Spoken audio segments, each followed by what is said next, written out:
Praise the Lord, hallelujah. परमेश्वर का नाम का स्तुति हो, परमेश्वर का नाम का महिमा हो। मैं पास्टर प्रशांत कुमार आप सभी को आज का बाइबल स्टडी में यीशु मसीह के नाम से वेलकम और स्वागत करता हूं। मैं आशा और प्रार्थना करता हूं आप सब यीशु मसीह के नाम से कुशल और मंगल से रहेंगे। आइए आज का बाइबल अध्ययन को आरंभ करने से पहले एक छोटा सा प्रार्थना करके आज का बाइबल अध्ययन को हम आगे बढ़ेंगे। सर्वशक्तिमान परमेश्वर, हम आपका धन्यवाद करते प्रभु, आपका स्तुति प्रशंसा तारीफ करते हैं। आपने हमें सुंदर सवेरे को देखने के लिए अनुग्रह किया, जिंदों के जमीन में जिंदा रखा, अच्छा स्वास्थ्य दिया प्रभु, इसलिए हम आपका धन्यवाद करते हैं। दादा परमेश्वर, आपने हमें प्रभु आज का हर आवश्यकता को, हर जरूरतों को, हर कमी घटियों को पूरा किया प्रभु, इसलिए हम आपका धन्यवाद करते हैं। अच्छा स्वास्थ्य भी दिया प्रभु, इसलिए हम आपका धन्यवाद करते हैं। आज का बाइबल अध्ययन में प्रभु हम आपका स्वागत करते हैं। पवित्र आत्मा हम लोग का बीच में आइए प्रभु, आपकी उपस्थिति को दीजिए और जितने भी ऑनलाइन देखेंगे देखने वाले प्रभु, हर एक का जीवन में आपका आशीष, आपका अनुग्रह होने पाए। आज का वचन के द्वारा प्रभु हर एक का जीवन में प्रभु रिवाइवल और परिवर्तन आने पाए। मैं अपने आप को भी तेरे हाथ में समर्पण करता हूँ, तो मुझ में होकर बातें कर। इस नेट को भी तेरे नियंत्रण में रखना, आरंभ से लेकर अंत तक प्रभु तेरे आत्मा द्वारा हमें अगुवाई करना है। ये प्रार्थना तेरे बड़े उद्धार करता यीशु के नाम से मांगते हैं, आमीन। परमेश्वर के नाम का स्तुति हो, परमेश्वर के नाम का महिमा हो। हम उसका जितना भी धन्यवाद करें बहुत कम है मेरे प्रियो। आप हमारे लिए कलवरी के क्रूस पर अपने बहुमूल्य जीवन को दिया मेरे प्रियो। हमारे लिए स्वर्ग का सिंहासन को छोड़कर आ गया ताकि हमें उद्धार मिले, हमें मुक्ति मिले, हमें शांति मिले, हमें पाप से छुटकारा मिले। इसीलिए हम उसका धन्यवाद कर, जितना भी धन्यवाद दें मेरे प्रिय बहुत कम है। आइए, परमेश्वर हमें आराधना में अगुवाई किया। आज प्रभु के वचन की ओर हम जाएंगे, जो आज का ध्यान का विषय रहेगा मसीह जीवन शैली, क्रिश्चियन लाइफस्टाइल।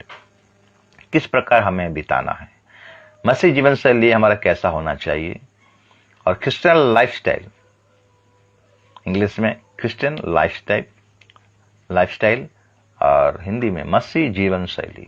आज का ध्यान का विषय, आज का टॉपिक है, आज का विषय वस्तु है मसीह जीवन शैली। उससे पहले हम एक वचन को निकालेंगे जो आपको मिलेगा एफिसियों का पत्री, और हम उसका 4 अध्याय को निकालेंगे।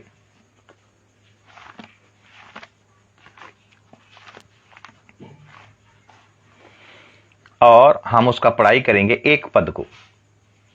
एफिसियों का पत्री, उसका 4 अध्याय और उसका 1 पद। और आज का वचन आपके लिए बहुत आशीषमय होगा। अगर बाइबल आपके पास है, बाइबल निकाल सकते हैं, नोटबुक पेन निकाल सकते हैं, आज इसको लिखिए, नोट कीजिए। ये आपके जीवन में बहुत आशीष को लेकर आएगा, अनुग्रह को लेकर आएगा। एफिसियों का पत्री, उसका 4 अध्याय और उसका 1 पद में वचन कहता है, इसलिए मैं जो प्रभु में बंदी हूं तुमसे विनती करता हूं कि जिस बुलाहट से तुम बुलाए गए थे उसके योग्य चाल चलो। जो बुलाहट हमें मिला है मेरे प्रियो, प्रभु हम सबको चुना है, हमने प्रभु को नहीं चुना है। प्रभु हम सबको बुलाहट दिया है। जिस बुलाहट से तुमको बुलाया गया है उसी प्रकार का योग्य तुम चाल चलो। कौन सा चाल चले? हमको प्रभु ने बुलाया है, हमको प्रभु ने चुना है। वचन में लिखता है, बुलाए हुए तो बहुत हैं लेकिन चुने हुए थोड़े हैं। और एक बार पढ़ते हैं उस पद को, पौलुस का लिखा हुआ पत्री, एफिसियों का पत्री, उसका 4 अध्याय और उसका 1 पद। इसीलिए मैं जो प्रभु में बंदी हूं तुमसे विनती करता हूं कि जिस बुलाहट से तुम बुलाए गए थे उसके योग्य चाल चलो। पौलुस कहता है कि मैं प्रभु में बंदी हूं। इसका मतलब क्या जानते हैं? प्रभु में बंदी होने का मतलब है प्रभु की इच्छा के अनुसार चलना, प्रभु से बाहर, प्रभु का वचन से बाहर नहीं, प्रभु के उपस्थिति में रहना, प्रभु को अपने जीवन में लागू करना, वचन को अपना जीवन में लागू करना, वचन के अनुसार अपना जीवन को व्यतीत करना।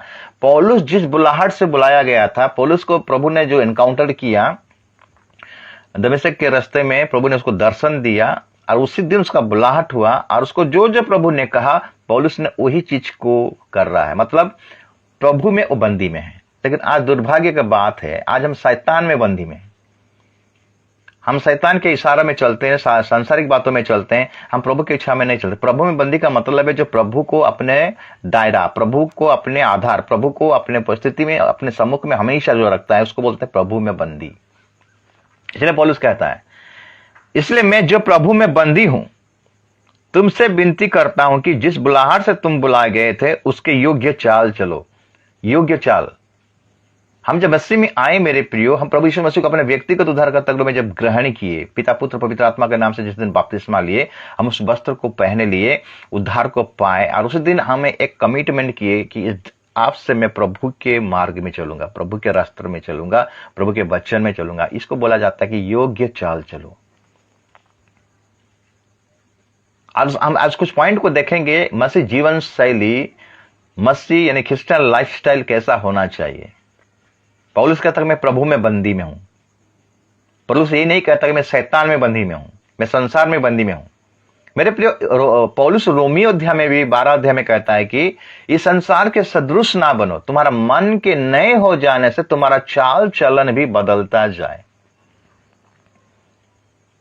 अगर शैतान के बंधन में आप हो मेरे प्रिय, संसारिक बंधन में हो, तो आप योग्य चाल नहीं चल सकते। प्रभु ने आप सबको तोड़ा दिया है। तोड़ा के बारे में आपको एग्जाम्पल है, हम किसी को 5 तोड़ा दिया गया, किसी को 2 तोड़ा दिया गया, और किसी को 1 तोड़ा दिया गया। 5 वाला 10 कर दिया, 4 वाला 2 वाला 4 कर दिया, और 1 वाला मिट्टी में दबा कर रख दिया। 5 वाला को प्रभु बोलता है कि धन्य और विश्वास योग्य दास। योग्य चाल का मतलब है विश्वास योग्यता के साथ चलना मेरे प्रियो, विश्वास में चलना, परमेश्वर के वचन में चलना, इसको बोलते हैं योग्य चाल। योग्य चाल। अरे एक तोड़ा जिसको मिला था मिट्टी में दबा कर रख दिया, वो और जाकर जब प्रभु उसको पूछता है कि तुझे जो 1 मिला था कहां गया, नहीं जहां मैं जानता था बहुत कठोर व्यक्ति थे, इसलिए मैं इसको क्या करता है मिट्टी में दबा दिया। मेरे प्रियो, बोला हे दुष्ट और आलसी दास को बोला गया था। क्या बोला गया? हे दुष्ट आलसी दास। तो मेरे प्रिय, हम अगर योग्य चाल नहीं चलते, इसका मतलब हम आलसी हैं, हम दुष्ट के बस में हैं, शैतान के बस में, संसार के बस में। तो मेरे प्रिय, आज हमारा जीवन शैली कैसा होना चाहिए? योग्य चाल, उसमें कुछ क्वालिटी है। कैसे हम योग्य चाल चलेंगे? आज 5 बातों को मैं आपके साथ में रखूंगा। मसीह जीवन शैली, क्रिश्चियन लाइफस्टाइल, कैसे हमें जीना है।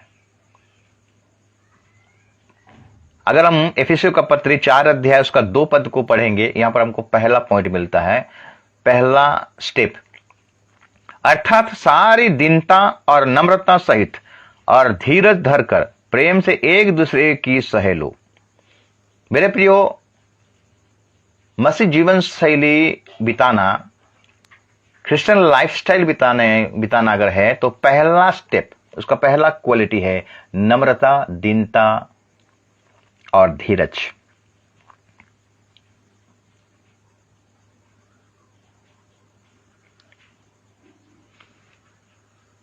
नम्रता के साथ दीनता है, उसके बाद धीरज है। 3 चीज आपके जीवन में होना चाहिए, वो एक चीज में है, एक पॉइंट में है, नम्रता, दीनता, उसके बाद धीरज। ये जो नम्रता, ये जो दीनता, ये एंडिंग समय तक रहना है मेरे प्रियो, एक समय के लिए नहीं। तो नम्रता, हम एक जगह में नम्रता नहीं, एक साइड में नहीं, हर जगह में हमें नम्रता का पाठ पढ़ना है मेरे प्रियो। हमारा जीवन में हर जगह में नम्रता। हाँ, कोई घर में आपको बोलेगा कि कितना नम्रता व्यक्ति, कितना नम्रता फलाना व्यक्ति, कितना नम्रता है, लेकिन आप जिस जगह में काम करते हो, क्या उस जगह में आप नम्रता हो? क्योंकि आपको हर आंखें देखता है मेरे प्रियो, आपको हर जगह में नम्रता बनना पड़ेगा। आपका घर में, ऑफिस में, आप जहां भी जाते हो, चर्च में हो। ज्यादातर हम चर्च में ज्यादा नम्रता दिखाते हैं, ज्यादा खुलापन दिखाते हैं, ज्यादा सरलता दिखाते हैं, लेकिन बाहर में हमारा मसीह जीवन शैली कैसा है, हमारा क्रिश्चियन लाइफस्टाइल कैसा है, घर में कैसा है? चर्च में तो बड़ा अन्य भाषा में प्रार्थना करता है, बड़ा विश्वास वचन को पढ़ता है, बड़ा प्रार्थना करता है, लेकिन घर में तो बाप रे बाप रे, तो असली रूप इसका दिखाई देता है। मेरे प्रिय, नम्रता हर जगह में हमको दिखना चाहिए। मसीह लाइफस्टाइल, जीवन शैली में ये पहला स्टेप है नम्रता। नम्रता का पाठ को हमें सीखना है मेरे प्रियो। इसीलिए मत्ती 5 अध्याय पहाड़ी उपदेश जब हम पढ़ाई करते हैं, वहां पर नम्रता के बारे में लिखा गया है। मत्ती 5 अध्याय, और लिखता है 3 पद, ध्यान दीजिएगा, 3 पद। धन्य है वे जो नम्र हैं, क्योंकि वे पृथ्वी के अधिकारी होंगे।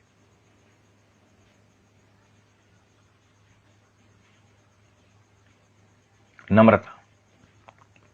इस्राएल लोगों को परमेश्वर नम्रता का पाठ को सिखाया। नम्रता ऐसा नहीं मिलता है मेरे प्रियो। कुछ टेढ़ा व्यक्ति आपके जीवन में आएगा तब जाके आप नम्रता सीख सकोगे। और उसका व्यक्ति का अगर विरोध करोगे तो आप सीख नहीं पाओगे। नम्रता का पाठ को सिखाने के लिए इस्राएलियों को परमेश्वर ने क्या किया, जंगल में लेकर गया, घुमा कर लेके गया। अगर हम पढ़ाई करेंगे व्यवस्था विवरण 8 अध्याय, व्यवस्था विवरण उसका 8 अध्याय को निकालेंगे और हम पढ़ाई करेंगे 1 पद से। जो जो आज्ञा मैं आज तुझे सुनाता हूं उन सबों पर चलने की चौकसी करना, इसलिए कि तुम जीवित रहो और बढ़ते रहो, और जिस देश के विषय में मैं यहोवा ने तुम्हारे पूर्वजों से शपथ खाई है उसमें जाकर उसके अधिकारी हो जाओ। और स्मरण रख कि तेरा परमेश्वर यहोवा उन 40 वर्षों में तुझे सारे जंगल के मार्गों में इसलिए ले आया है कि वो तुझे नम्र बनाए और तेरी परीक्षा करके ये जान ले कि तेरे मन में क्या किया है और कि तू उसकी आज्ञाओं को पालन करेगा या नहीं। वो इसलिए घुमा कर लिया जंगल में परमेश्वर मेरे प्रियो, ताकि लोग नम्र बने। और परमेश्वर हमारा मन को जांचता कि हमारा मन में क्या क्या चल रहा है, क्योंकि मन को जांचने वाला परमेश्वर है मेरे प्रियो। हमारे बाहरी रूप को देख के पसंद नहीं होता, हमारा अंदर को देखकर पसंद होता है। और 3 पद में लिखता है, उसने तुझको नम्र बनाया और भूखा भी होने दिया, फिर वो मन्ना जिससे ना तू और ना तेरे पुरखाओं ही जानते थे वही तुझको खिलाया, इसीलिए कि वो तुझको सिखाए कि मनुष्य केवल रोटी से नहीं जीवित रहता, परंतु जो जो वचन यहोवा के मुंह से निकलते हैं उन्हीं से वो जीवित रहता है। मेरे प्रियो, इस्राएलियों को परमेश्वर नम्रता का पाठ को सिखाने के लिए जंगल में घुमा कर लिया। जंगल में इसलिए हुआ ताकि उनका टेस्ट हो, उनका परीक्षा हो और नम्रता का पाठ को सीखे, क्योंकि नम्रता का एक क्लास है मेरे प्रियो, नम्रता का एक यूनिवर्सिटी है। जब तक उस यूनिवर्सिटी में आप नहीं जाओगे आप नम्रता का पाठ सीखने नहीं पाओगे। क्या मसीह जीवन शैली, मसीह लाइफस्टाइल में यह नम्रता आपके जीवन में है? यीशु मसीह कहता है कि मुझसे सीखो कि मैं कितना दीन हूं, मैं कितना नम्र हूं। हमको यीशु मसीह से सीखना मेरे प्रियो, कितना दीन था और कितना नम्र था। परमेश्वर के स्वरूप होकर भी अपने आप को मनुष्य की समानता में गिनती में लाया। वो कभी नहीं बोला और कभी सहायता नहीं मांगा परमेश्वर से। वो चाहता तो परमेश्वर से सहायता मांग सकता था मेरे प्रियो, लेकिन वो नम्र बना, मनुष्य के रूप में आया, इतना नम्र। हम देखते हैं कि मूसा जब फिरौन के घर में था 40 साल मैं बोल रहा था। ज्ञान में, बुद्धि में, धन में, हर बल में, हर चीजों में वो पूरा मजबूत था। मैं ऐसा कर दूंगा, मैं ऐसा कर दूंगा। वो अपने इस्राएली भाइयों को बचाने के लिए वो कोशिश किया, लेकिन पारा नहीं। उसका हाथों में एक मिस्री का मर्डर कर दिया, उसका हाथ एक मर्डर हो गया, एक हत्या हो गया। वहां से भागा और अपने ससुर के घर में गया, मिद्यान में भागा। वहां पर उसका ससुर था जित्रो, एक याजक था। वहां 40 साल रहा मूसा। जब मूसा को 80 साल हुआ, इतना नम्र बन गया था मेरे प्रियो, इतना नम्र बन गया था। परमेश्वर जब उसको बुलाहट किया कि चलो अभी तुमको जाना है, मिस्र में जाना है, मेरा लोगों को छुड़ाना है। मैं कौन हूं? मैं तो भद्दा हूं, मैं तो बोलने नहीं जानता हूं, मैं नहीं जा सकता। पहले क्या बोलता था? मैं सब कुछ कर दूंगा। लेकिन जब 80 साल हो गया मेरे प्रियो, मूसा पूरा नम्र बन गया। जब हम नम्र बनते हैं ना, हमें प्रभु इस्तेमाल करता है मेरे प्रियो। प्रभु हमारे जीवन में काम करता है। इसीलिए बोला तुम दीन बनोगे तो मैं तुम्हें शिरोमणि बनाऊंगा, बोलता है। हमारे जीवन में घमंड नहीं आना चाहिए मेरे प्रियो, घमंड हमको गिरा देता है। इसलिए नम्रता हमारा जीवन में आवश्यकता है। और नम्रता का पाठ सिखाने के लिए हम देखते हैं, अगर हम व्यवस्था विवरण उसका 8 अध्याय 11 पद से अगर पढ़ाई करेंगे, इसलिए सावधान रहना, कहीं ऐसा ना हो कि अपने परमेश्वर यहोवा को भूलकर उसकी जो जो आज्ञा, नियम और विधि में आज तुझे सुनाता हूं उनका मानना छोड़ दे। ऐसा ना हो कि जब तू खाकर तृप्त हो और अच्छे अच्छे घर बनाकर उनमें रहने लगे और तेरी गाय बैल और भेड़ बकरियां की बढ़ती हो और तेरा सोना चांदी और तेरा सब प्रकार का धन बढ़ जाए, तब तेरे मन में अहंकार समा आ जाए और तू अपने परमेश्वर यहोवा को भूल जाए, जो तुझको दासत्व के घर अर्थात मिस्र देश से निकाल लाया है और उस बड़े और भयानक जंगल में से ले आया है, जहां तेज विष वाले सर्प और बिच्छू हैं, और जल रहित सूखे देश में उसने तेरे लिए चमक की चट्टान से जल निकाला और तुझे जंगल में मन्ना खिलाया, जिसे तुम्हारे पुरखाओं जानती भी ना थी, इसीलिए कि वो तुझे नम्र बनाए और तेरी परीक्षा करके अंत में तेरा भला ही करे। मेरे प्रिय, परमेश्वर हमें नम्रता का पाठ सिखाता है, नम्रता का टीचिंग देता है। जिस प्रकार इस्राएल लोगों को जंगल में ले गया भयानक सर्प, विषैले सर्प और बिच्छुओं के द्वारा उनको नम्र बनाया। ये सर्प क्या है जानते हैं? ये सर्प एक टीचर है, और जो बिच्छू है वो भी एक टीचर है। और ये सर्प और ये बिच्छू आपके जीवन में अगर नहीं है तो आप नम्रता का पाठ नहीं सीख पाओगे। आपके जीवन में ऐसे व्यक्तियों को परमेश्वर भेजेगा जो कि सर्प और बिच्छू जैसा टीचर होंगे, आगे डसेंगे और पीछे से भी डसेंगे। मतलब सह नहीं कर सकते, आपको सहना पड़ेगा। यह है नम्रता। यीशु मसीह सारे दुखों को सह लिया, निंदा को सह लिया, पीड़ा को सह लिया। यीशु मसीह को नाना प्रकार का बात बोलते थे, आगे भी बोलते थे और पीछे भी बोलते थे। आज हमको भी लोग बोलेंगे, अगर उस चीज को हम सह लेंगे धीरज धर कर, तो हम नम्रता का 100% हम वो गुण को पाएंगे।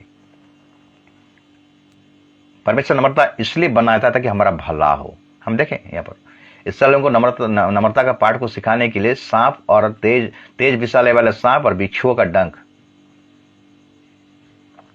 ये क्या करता है? ये टीचर सब है मेरे प्रियो।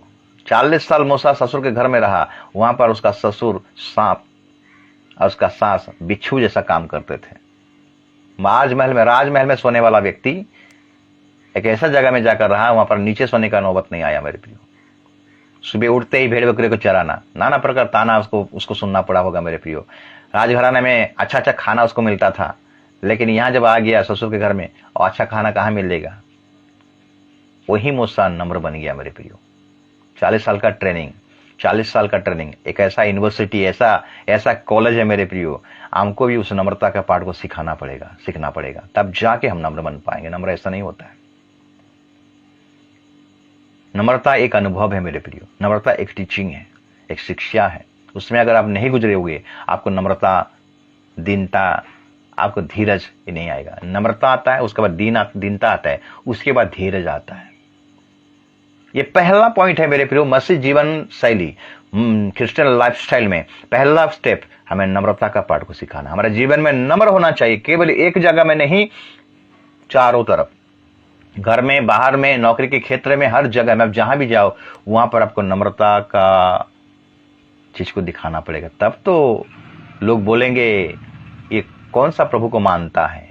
आपको बोलने का जरूरत नहीं सुसमाचार प्रचार करने के लिए। आपका जीवन शैली को देखकर लोग बोलेंगे कि ये यीशु मसीह का संतान है बोलकर। जब पतरस से इनकार कर रहा था, एक स्त्री जब पूछा, तू भी तो उनके साथ में था, तू भी तो यीशु के साथ में था, तू भी तो उनके जैसा दिख रहा है। पतरस क्या बोलता है? मैं नहीं था। इसका मतलब क्या है? उन लोगों ने यीशु मसीह के साथ में रह कर यीशु मसीह का जीवन शैली उनके जीवन में आ गया था। उनका शैली, उनका छवि, उनका कैरेक्टर उनके जीवन में आ गया था। लोग देख के बोल देते थे कि यीशु का संतान है बोलकर। आज हमें लोग बोलते हैं हम यीशु के संतान है बोलकर, हम यीशु के बोलकर हमको क्रिश्चियन मसीह बोलते हैं। अगर नहीं बोलते हैं, इसका मतलब आपका जीवन में नम्रता का पाठ अभी तक नहीं आया है। आज चर्च में क्या होता है? पोस्ट, पदवी, घमंड। मेरे को गाना नहीं मिला, मेरे को प्रार्थना करने के लिए नहीं मिला, मेरे को काम नहीं मिला, मैं इतना काम किया, मैं तो चर्च के लिए मैं इतना किया, मेरा नाम नहीं पुकारा। ये नम्रता नहीं है मेरे प्रिय, घमंड। नम्रता। आप पास्टर हो, विश्वासी हो, कोई भी हो, आपके जीवन में नम्रता होना बहुत जरूरी है और इसको सीखना पड़ेगा मेरे प्रियो। उसका एक स्कूल है, उसका एक यूनिवर्सिटी है। अगर ये पाठ आपके जीवन में अगर नहीं सीखे हैं तो आपके जीवन में नम्रता कभी नहीं आएगा। क्योंकि मेरे प्रियो, घमंड करने वाला, घमंड करने वाला उस राज्य में प्रवेश करने नहीं पाएगा। लूसीफर घमंड किया, नीचे गिराया दिया गया मेरे प्रियो। अगर हम घमंड करेंगे क्या ऊपर जा पाएंगे? नहीं जा पाएंगे। इसलिए अगर आज प्रभु का वचन को आप सुन रहे हो तो आइए हम अपने आप को नम्र बने, अपना हृदय को कठोर ना करें, उस वचन को नम्रता से ग्रहण करें और आज का दिन से हम नम्रता का पाठ सीखें, जैसे यीशु मसीह बोला मुझसे सीखो। ये पहला पॉइंट है। दूसरा पॉइंट है मेरे प्रियो, हम निकालेंगे एक पद को जो आपको मिलेगा एफिसियों 2:14 पद।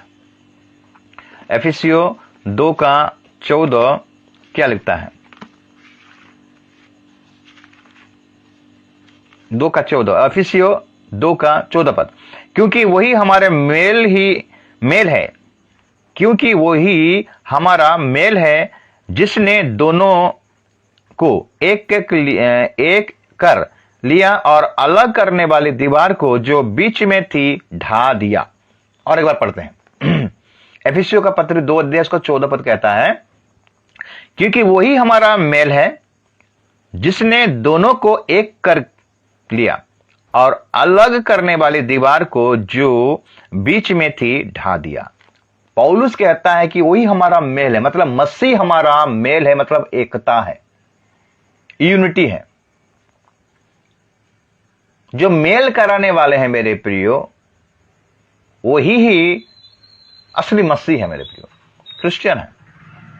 मसीह जीवन शैली में, क्रिश्चियन लाइफस्टाइल में सेकंड पॉइंट है, पहला पॉइंट था नम्रता और दूसरा पॉइंट है एकता, मेल कराने वाले। मसीह यीशु मसीह कलवरी के क्रूस पर अपने आप को बलिदान करके पिता के साथ हमारा मेल मिलाप कर दिया। पहले पिता और हमारा बीच में क्या था? शत्रुता था। हम पाप में अपने जीवन को व्यतीत कर रहे थे, गंदगी में अपने जीवन को व्यतीत कर रहे थे। वही पाप से छुटकारा देने के लिए, वही गंदगी से हमें उठाने के लिए, वो शत्रुता को मिटाने के लिए यानी यीशु मसीह ने क्या किया? मेल किया क्रूस पर, उस मेल को उत्पन्न किया, उस एकता को बनाया। क्योंकि मेरे प्रिय पिता पुत्र पवित्र आत्मा एक होकर ही काम करते हैं। आओ हम मनुष्य को अपनी समानता, अपने स्वरूप में बनाएंगे, एक होकर। बपतिस्मा भी जब यीशु मसीह ने लिया, वहां पर पिता पुत्र और पवित्र आत्मा एक हैं। जब यीशु मसीह का जन्म हुआ, जिब्राइल दूत जब मरियम के पास में आए, वहां पर भी हम देखते हैं कि परम प्रधान का छाया, पवित्र आत्मा का सामर्थ तुझ पर छाया करेगा, परम प्रधान का शक्ति, और वो जो उत्पन्न होने वाला है वो एक लौता पुत्र कहलाएगा, परम प्रधान का पुत्र कहलाएगा। मतलब तीन जन मिलकर एक काम कर रहे हैं, मेल। और हम देखते हैं मत्ती पहाड़ी उपदेश 5 अध्याय में 9 पद को अगर पढ़ाई करेंगे, मत्ती 5 अध्याय उसका 9 पद लिखता है, धन्य है वे जो मेल कराने वाले हैं, क्योंकि वे परमेश्वर के पुत्र कहलाएंगे। मेरे प्रियो, अगर आप चर्च में हो, कलीसिया में हो, घर में हो, जहां पर हो, आपको मेल कराना है, एक दूसरे के साथ मेल कराना है, विश्वासी के साथ मेल कराना है। वहां पर झगड़ा झांटी करना नहीं है, वहां पर गंदगी फैलाना नहीं है। मेल का सुसमाचार, सुसमाचार का मेल का सुसमाचार। हमें प्रभु यीशु मसीह ने क्या किया? पिता के साथ मेल करवाया, क्योंकि हम शत्रु थे, हम काबिल नहीं थे। पिता का क्रोध हम पर था, दंड था, लेकिन यीशु मसीह ने उस दंड को खारिज कर दिया, बिचवाई का काम किया मेरे प्रियो, मध्यस्थता का काम किया और पिता से हमें मेल कराया। इसलिए लिखा गया है, जो मसीह यीशु में है उस पर दंड की आज्ञा, कौन हमें मसीह के प्रेम से अलग कर सकता है? ना कंगालपन, ना मृत्यु, ना घटी, ना कमी, ना बीमारी, ना और कुछ हमें प्रभु के प्रेम से अलग नहीं कर सकता। मेरे प्रिय, दूसरा पॉइंट है मेल कराने वाला, एकता। हमारा जीवन में अगर हम परिवार में हैं तो हमारे परिवार में एकता होना चाहिए, लेकिन आज दिखाई नहीं देता एकता। उसको दिखता है मुंह फुलाता है, उसको दिखता है मुंह फुलाता है, ये मेरा काम नहीं है, वो मेरा काम है, ये मेरा काम नहीं है। चर्च में भी वैसा है, हमारा काम नहीं है, वो डूबे तो डूबे। कलीसिया में हमें एकता में रहना है मेरे प्रियो, एकता। जहां पर मेरे नाम में 2 या 3 जमा होते हैं, एक होते हैं, उसी जगह में विद्यमान होता हूं। क्या आपका मन, आपका परिवार एकता में है?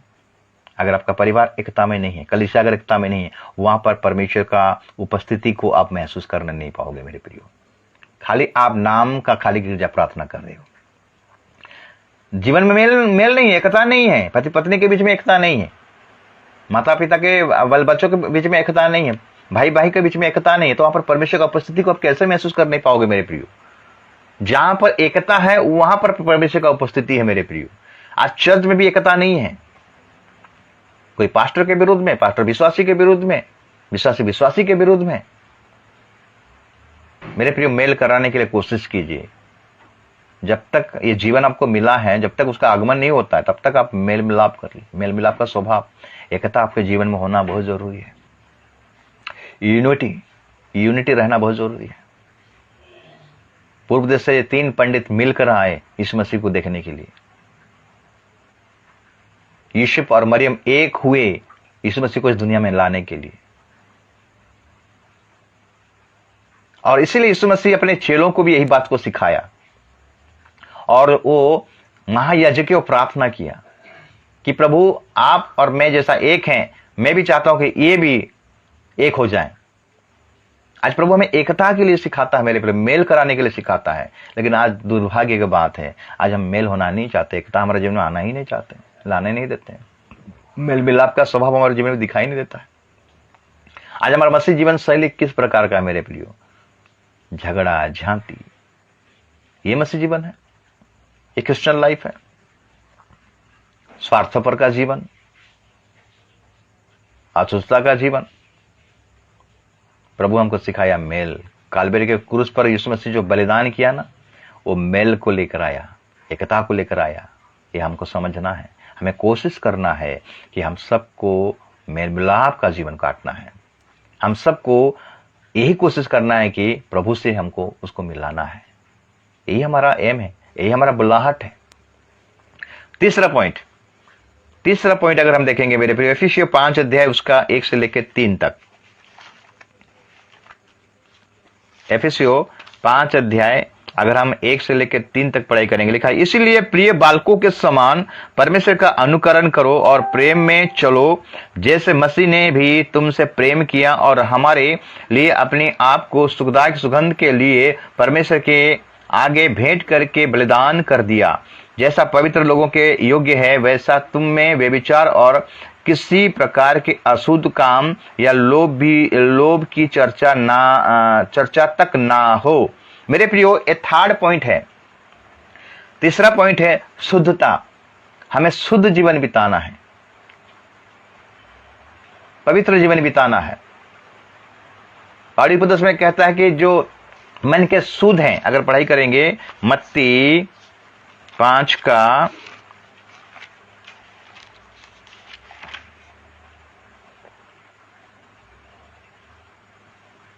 8 पद, धन्य है वे जो जिनके मन शुद्ध हैं, क्योंकि वे परमेश्वर को देखेंगे। जिसका मन शुद्ध है मेरे प्रियो, जिसका मन शुद्ध है, अशुद्ध नहीं, जिसका मन शुद्ध है वो परमेश्वर को देखेंगे। हमें शुद्धता का जीवन काटना है, अशुद्धता का जीवन काटना नहीं है मेरे प्रियो। इसलिए लिखा गया, सबसे अधिक अपने मन का यत्न कर, क्योंकि जीवन का मूल स्रोत वही है। अब जितना गलत काम, जितना प्रकार का सांसारिक जो गलत काम है, सब मन से ही निकलता है। जो मन से निकलता है, जो बुराई गलत काम है, व्यभिचार, अशुद्धता, ये सब क्या करता है? हमें अपवित्र करता है। इसलिए हमारा मन को शुद्ध करना है, और मन को शुद्ध करने के लिए परमेश्वर का वचन को हमें डेली रीडिंग करना है, और वचन के अनुसार अपने जीवन को, क्योंकि एक शुद्ध, एक प्योर कलीसिया को यीशु मसीह लेने आ रहा है मेरे प्रियो। दारू पीने वाला, झगड़ा झांटी करने वाला, सांसारिक वाला मसीह को लेने नहीं आ रहा है, दुल्हन को लेने नहीं आ रहा है। जो दुल्हन शुद्ध रहेगा, पवित्र रहेगा, निर्दोष रहेगा, दाग नहीं रहेगा, उसी कलीसिया को यीशु मसीह लेने आ रहा है, और हम अशुद्धता के जीवन बिताएंगे मेरे प्रिय। जो मुंह से हम आराधना करते हैं, उसी मुंह से हम गालियां बकते हैं। जो मुंह से हम प्रभु का आराधना करते हैं, वचन को पढ़ते हैं, प्रार्थना करते हैं, उसी मुंह से हम दारू पीते हैं, सिगरेट पीते हैं, गुटखा खाते हैं, तंबाकू खाते हैं। ये शुद्ध है? हमारा मन को शुद्ध करना है। शुद्ध मन वाले परमेश्वर को देखेंगे, लिखा गया मेरे प्रियो।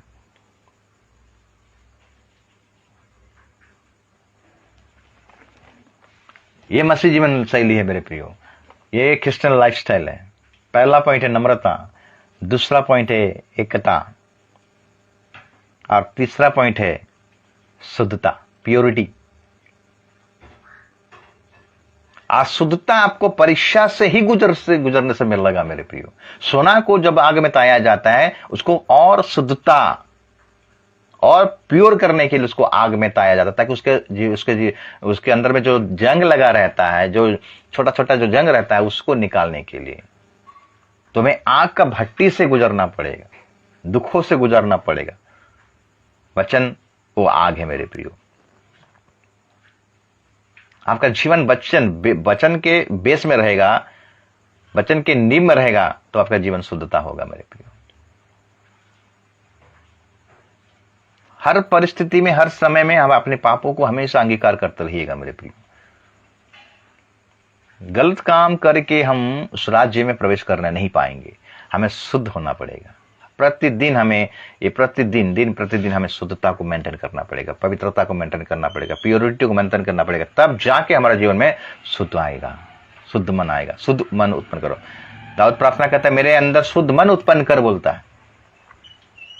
उसका वचन को ध्यान दीजिए, उसका वचन के अनुसार चल, क्योंकि वचन हमको धोता है, वचन हमको साफ करता है। जवान अपने किस उपाय से अपने चाल चलन को ठीक कर सकता है? तेरे वचन के अनुसार सावधान रहने से वो अपने चाल चलन को शुद्ध कर सकता है मेरे प्रियो। ये तीसरा पॉइंट है। 4 नंबर पॉइंट हम देखेंगे मेरे प्रियो। 4 नंबर पॉइंट है, एक मसीह लाइफस्टाइल में कौन सा चीज का आवश्यकता है, एक मसीह जीवन शैली में कौन सा चीज का आवश्यकता है, एक क्रिश्चियन लाइफस्टाइल में कौन सा चीज का आवश्यकता है। 4 नंबर एफिसियों 5 का 7 से अगर पढ़ाई करेंगे, एफिसियों 5 का 7 से पढ़ाई करेंगे, लिखता है, इसलिए तुम उनके सहभागी ना हो, क्योंकि तुम तो पहले अंधकार थे, पर अब प्रभु में ज्योति हो। अतः ज्योति के संतान के समान चलो, क्योंकि ज्योति का फल सब प्रकार की भलाई और धार्मिकता और सत्य है। और ये परखो कि प्रभु को क्या भाता है। अंधकार के निष्फल कामों में सहभागी ना हो, वरन उन पर उल्हाना दो।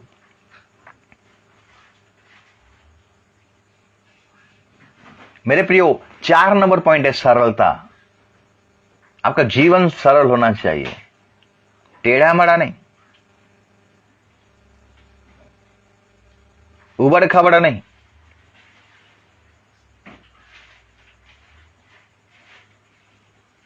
हमें सरलता का जीवन काटना है मेरे प्रियो, टेढ़ा मेढ़ा का जीवन काटना नहीं है।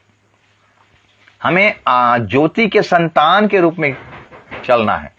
इसमें इसने कहा, मैं जगत की ज्योति हूं, तुम भी जगत का ज्योति हो।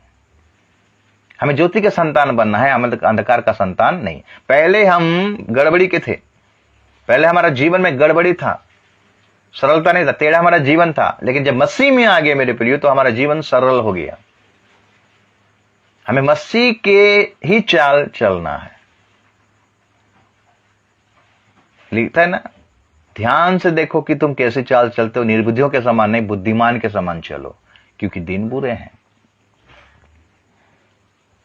हमको सरल जीवन बिताना है, टेढ़ा मड़ा नहीं, इसको धोखा देना, उसको धोखा देना। आप तो प्रभु को भी धोखा दे देते हो हर बातों में। वादा कर तो बड़ा बड़ा, लेकिन धोखा देते हो। आपका जीवन सरल नहीं है मेरे प्रिय।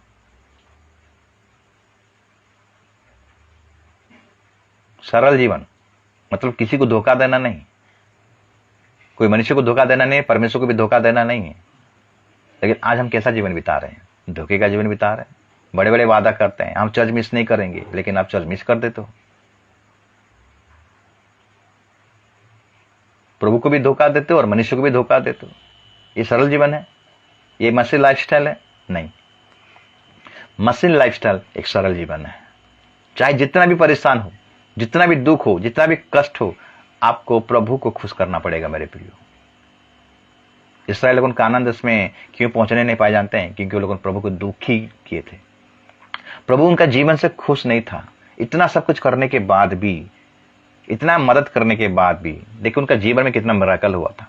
स्वर्ग से मन्ना गिराया, चट्टान से पानी दिया, खाना फ्री, पानी फ्री, लाइन भी फ्री, कपड़ा भी फ्री, कपड़ा को कभी खरीदना नहीं पड़ा, चप्पल भी फ्री, जो चप्पल पहनते थे वो चप्पल ऑटोमेटिक बढ़ रहा था। जो चाहा उन लोगों को प्रभु वही दिया, लेकिन वो लोगों का जीवन से प्रभु खुश नहीं था, क्योंकि उनका जीवन टेढ़ा था, कुटिलता का जीवन था। मेरे प्रियो, हम कुटिलता का जीवन ना काटें, टेढ़ा मेढ़ा का जीवन ना काटें। इसीलिए मेरे प्रियो पतरस ने जब 3000 लोगों को बपतिस्मा दिया, बपतिस्मा लेने के बाद उनको ये चिताया कि इन टेढ़ी जाति से अपने आप को बचाओ। इसलिए हमें सरलता का जीवन काटना है मेरे प्रियो, टेढ़ा मेढ़ा जीवन काटना नहीं। मसीह जीवन टेढ़ा मेढ़ा जीवन नहीं है, सांप जैसा नहीं, शैतान जैसा नहीं। टेढ़ा मेढ़ा का मतलब क्या? सांप जैसा, संसारिक जैसा। हमें सरल जीवन बिताना है जो प्रभु को खुश करता है। पहले होनोक टेढ़ा मेढ़ा जीवन बिताता था। जब पता चल गया कि दुनिया नाश होने वाला है, जब 65 साल हुआ, मसूद को जब जन्म दिया, उसी दिन से वो 300 साल परमेश्वर के साथ में सरल जीवन बिताया, साधु का जीवन बिताया, भक्ति का जीवन बिताया। सरल जीवन का मतलब है धोखा नहीं देना परमेश्वर को, मनुष्य को भी धोखा नहीं देना है, परमेश्वर को भी धोखा नहीं देना। अगर ये काम आपके जीवन में हो रहा है तो आपका लाइफस्टाइल ठीक नहीं है, आप सांसारिक हो। 5 नंबर और आखिरी पॉइंट, एफिसियों 4 अध्याय उसका 13 पद, जब तक कि हम सबके सब विश्वास और परमेश्वर के पुत्र की पहचान में एक ना हो जाएं और एक सिद्ध मनुष्य ना बन जाएं और मसीह के पूरे डील डोल तक ना बढ़ जाएं, ताकि हम आगे को बालक ना रहें जो मनुष्य की ठग विधा और चतुराई से, उनके भ्रम की युक्तियों के और उपदेश के हर एक झोंके से उछाले और इधर उधर घुमाए जाते हो। मेरे प्रियो, 5वां पॉइंट है परिपक्वता। मसीह में हमें परिपक्व जीवन काटना है। हम दूध पीने वाले बच्चा नहीं है, हम नर्सरी में अभी नहीं है, अभी भी लोग नर्सरी में हैं जो परिपक्व का जीवन नहीं काटते हैं। परिपक्व का जीवन क्या होता है? सियाना। जिस प्रकार मूसा सियाना हो गया। अगर हम पढ़ाई करेंगे इब्रानी का पुस्तक 11 अध्याय और हम उसका पढ़ाई करेंगे 24 पद से, विश्वास ही से मूसा ने सियाना होकर फिरौन की बेटी का पुत्र कहलाने से इनकार किया, इसलिए कि उसे पाप में थोड़े दिन के सुख भोगने से परमेश्वर के लोगों के साथ दुख भोगना अधिक उत्तम लगा। उसने मसीह के कारण निंदित होने को मिस्र के भंडार से बड़ा धन समझा, क्योंकि उसकी आंखें फल पाने की ओर लगी थी। मूसा सियाना हो गया मेरे प्रियो। सियानों का मतलब है परिपक्व जीवन। परिपक्वता का जीवन अगर अच्छा से मैं ब्लेसेस में आपके साथ में उसको विश्लेषण करूं, अच्छा से व्याख्या करूं, तो मसीह के मन के अनुसार चलना, चाहे दुख हो सुख हो, हर परिस्थिति में हमें परमेश्वर के मार्ग में चलना, परमेश्वर की इच्छा के अनुसार चलना, परमेश्वर के मर्जी में चलना। मूसा मिस्र का धन को इनकार कर दिया, ठुकरा दिया। उसको बहुत बड़ा अपॉर्चुनिटी मिला था, क्योंकि नेक्स्ट फिरौन मूसा होने वाला था, लेकिन वो अपने यहूदियों भाइयों के लिए, इस्राएली भाइयों के लिए क्या अपने आप को त्याग कर दिया, सब कुछ छोड़ दिया, सांसारिक बातों को छोड़ दिया, ऐशो आराम को छोड़ दिया। तो आज हम अगर ऐशो आराम को छोड़ते हैं मसीह के लिए, तो उसको बोला जाता है परिपक्वता का जीवन, सियाना। सियाना, लेकिन आज हम सियाना नहीं, हम मूर्ख हैं। खाली सांसारिक ब्लेसिंग, सब कुछ अच्छा हो। दिन बुरे हैं मेरे प्रिय, दिन समय ठीक नहीं, आगे को देखिए क्या क्या हो रहा है। जो ताड़ना सहेगा, जो दुख सहेगा, जो क्रूस को उठाएगा मेरे प्रिय, उसको बोला जाता है सियाना। चेले लोगों सियाना नहीं थे। चेले लोगों का भी फोकस वही था। इस मसीह के साथ जब थे तो खाली खाना पीना, चंगाई फंगाई, ये सब में ध्यान था। आज का भी विश्वासी ऐसे हैं, खाली चंगाई मिले, खाली आशीष मिले, खाली बरकत मिले, इधर चंगाई उधर आशीष, उधर चंगाई, उधर नौकरी। जब यीशु मसीह का मृत्यु हुआ, 3 दिन जी उठा, 40 दिन तक यीशु मसीह उनके साथ में रहा और पतरस से एक सवाल पूछा जाकर, 3 बार पूछा, तू मुझसे प्रेम करता है? हाँ प्रभु, मैं आपसे प्रेम करता हूं। 3 बार पूछा तो पतरस का मन उदास हो गया, क्योंकि पतरस का जीवन भी वैसा था मेरे प्रियो। श्याना का जीवन नहीं था, परिपक्वता का जीवन है। जब मसीह चला गया, मसीह फिर आया, उनके साथ रहा, 40 दिन तक दिखाई दिया उनको और कुछ टीचिंग दिया, मसीह छोड़ा नहीं उनको। पतरस को याद दिलाया। पतरस को क्या बोला था? पतरस को बोला, तू पत्थर है और इस पत्थर में मैं अपना कलीसिया को बनाऊंगा, नरक का बल प्रबल ना होने पाएगा।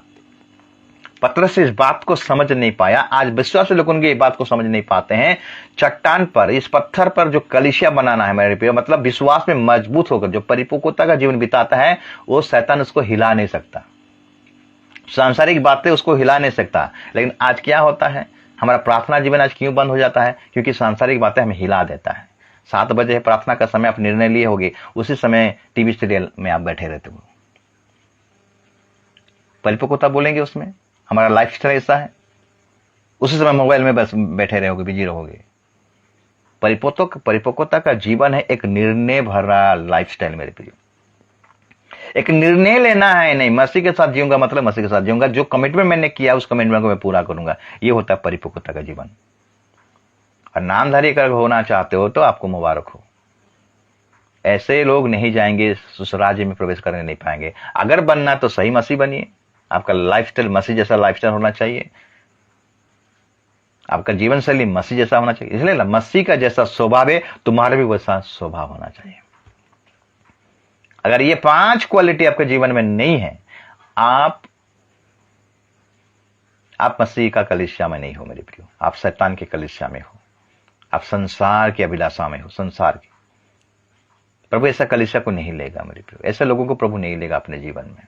ये 5 क्वालिटी अपने जीवन में बांध दीजिए। पहला चीज है नम्रता, दूसरा चीज है एकता, मेल कराने वाले, तीसरा चीज है शुद्धता, चौथा चीज है सरलता, और 5वां चीज है परिपक्वता। ये 5 क्वालिटी अगर आपके जीवन में है तो आपका लाइफस्टाइल, मसीह लाइफस्टाइल, क्रिश्चियन लाइफस्टाइल ठीक चल रहा है, मसीह जीवन शैली ठीक चल रहा है। अगर ये क्वालिटी आपके जीवन में नहीं दिखाई देता है, अगर आपके जीवन में नम्रता नहीं है, इसका मतलब आप मसीह का नहीं हो, क्योंकि शैतान के पास नम्रता नहीं है, वो घमंडी है, हम उसको फॉलो कर रहे हैं। आपके जीवन में अगर एकता नहीं है, शैतान कभी एकता करने नहीं देगा, उसका जीवन में एकता नहीं है। हाँ, उसका जो दुष्ट सेना लोग उनके साथ में एकता है, लेकिन मसीह लोगों को एक करने नहीं देगा, प्रभु के साथ एक करने नहीं देगा। अगर हम जब भी हम प्रभु के पास में बैठते हैं ना, जहां पर मेरे नाम में 2 या 3 जमा होते हैं, मैं उसके पास में विद्यमान होता बोलता है एकता। ये एकता को करने नहीं देता है, हमारा प्रार्थना जीवन करने नहीं देगा, वचन का जीवन करने नहीं देगा, सहभागिता करना ही नहीं देगा। सहभागिता का मतलब कि एकता। अगर ये नहीं हो रहा है, इसका मतलब आपका लाइफस्टाइल सांसारिक है, आत्मिक नहीं है। सरलता, इसको लूटना उसको लूटना अगर आप कर रहे हो तो आपके जीवन में सरलता नहीं है। परिपक्वता, मजबूत मसीह, चट्टान पर जो अपना घर को बनाया है, उस पर आंधी आए, तूफान आए, कुछ भी आए, वो कभी हटेगा नहीं, इसको बोला है परिपक्वता। मैं आशा करता हूं आज का वचन आप सबों के लिए जरूर आशीष का कारण बना होगा। आइए छोटा सा